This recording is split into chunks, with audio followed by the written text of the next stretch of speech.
ভোলার মেঘনা ও তেঁতুলিয়া নদীতে ২ মাস ইলিশ সহ অন্যান্য মাছ শিকার বন্ধ থাকার পর জেলেরা আশা করেছিল এবার নদীতে নামলে তাদের জালে বিপুল পরিমাণে ইলিশ ধরা পড়বে, কিন্তু নদীতে নেমে এখন হতাশ হয়ে বাড়ি ফিরছেন তারা।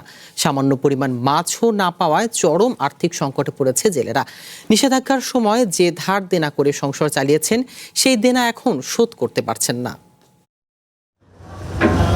২ মাস সরকারি নিষেধাজ্ঞা কাটিয়ে নব উদ্যমে ভোলার মেঘনা ও তেঁতুলিয়া নদীতে মাছ শিকারে নেমেছেন জেলেরা, কিন্তু দেখা নেই ইলিশের। প্রথম ২-৩ দিন নদীতে কিছুটা ইলিশ পেলেও এখন তাও মিলছে না। আশানুরূপ মাছ না পাওয়ায় খরচের টাকাও তুলতে পারছেন না জেলেরা। জেলেরা জানান, চড়া দামে ডিজেল কিনতে গিয়ে তাদের খরচ আগের চেয়ে বেড়েছে কয়েক গুণ। সেই সাথে এনজিওর কিস্তির টাকা পরিশোধ নিয়েও দুশ্চিন্তায় দিন কাটছে তাদের। হতাশ মৎস্য ব্যবসায়ীরাও। আমরা এই দুই মাস মনে করেন দেনা ফানা করে টানা খিচা করে চলছি। কই অভিযানের পরে নদীর গেলে অথবা দেনা ফানা দিমু আমরা খাইয়া লইয়া ভালো থাকুন। এখন অভিযানের পরে যে গাঙ্গে যাই যে কদিন আমাদের তেলের পয়সা হয় না। কিন্তু তেল কোনো যন্ত্র ৪০ টাকা ৪৫ টাকা, কেউ ৬০ টাকা ৭০ টাকা বেছে, ৫০ টাকা বেছে, কিন্তু তেল পাওয়া যায় না, তেলের শর্ট। এই আর কি। আবার দেখা যায় মাছ যে সময় মাছ ধোয়া ফামু ওই সময় সরকার অভিযান দিয়ে দেয়, সে সময় আমরা মাছ ধরতে পারি না। এখন মাছ নাই, নদীতে মাছ কম একদম। ভবিষ্যৎ হোক নিরাপদ, বিনিয়োগ হোক বিশ্বস্ত, আর আমার পছন্দ সল্ট বে। ওয়েলকাম টু সল্ট বে। আমাকে সংসারে পুরো ভয়াবহ চলতে আছে। আমাকে কিস্তি মিস্তি ২ মাস কিস্তি দেয় না। এখন আমরা ডাক দিনে গাড়িয়ে গেছি গাঙ্গ যায় মাছ পাই ২,০০০ টাকা, তেল কিনি ৫,০০০ টাকার।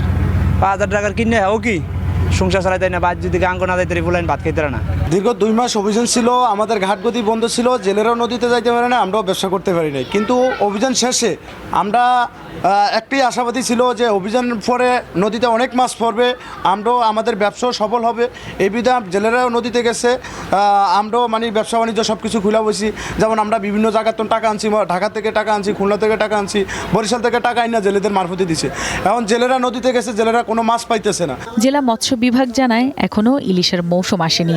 সামনে ভারী বৃষ্টিপাত ও নদীতে পানির উচ্চতা বৃদ্ধি পেলে ইলিশের বিচরণও বাড়বে। মূলত এই অভয় আশ্রমটা করা হয়েছিল যে জাটকা সহ অন্যান্য মাছের প্রজাতিকে রক্ষা করার জন্য।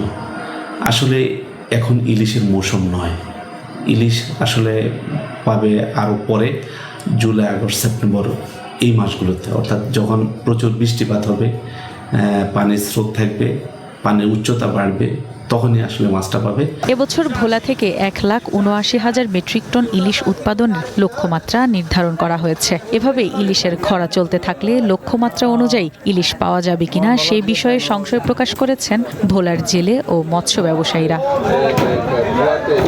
One national desk.